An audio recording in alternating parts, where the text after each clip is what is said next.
Mūsu smadzenes ir ieprogrammētas tā, lai mēs izvēlētos pazīstamu elli nezināmas paradīzes vietā. Ja jūs baidaties izdarīt lēcienu, tad tas nav tāpēc, ka jūs neesat spējīgs.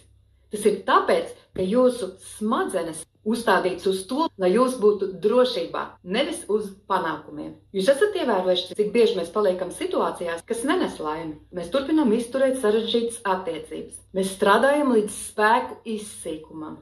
Mēs iesprūstam vienās un tajās pašās problēmās, nevis speram soli jaunā dzīvē. Iemesls ir tāds, ka mūsu smadzenes izvēlas to, kas viņām ir pazīstams. Pat tad, ja situācija ir sāpīga. Kāpēc? Tāpēc, ka tā ir paredzama un droša. Bet viss jaunais ir biedējoši.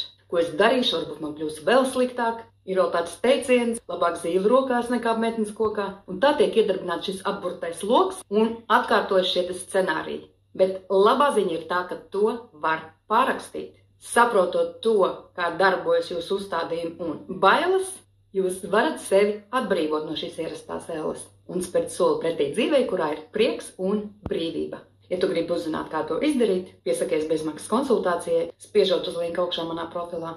Izanalizēsim, kas tev traucē, paskatīsimies, kā tu vari izkļūt no šī apburtā loka un kā tu vari sākt virzīties pretī saviem sapņiem. Vai arī raksti man personīgi, vai vienkārši ieliec komentārā plusi. Sāc jauno gadu ar vislabākajām pārmaiņām.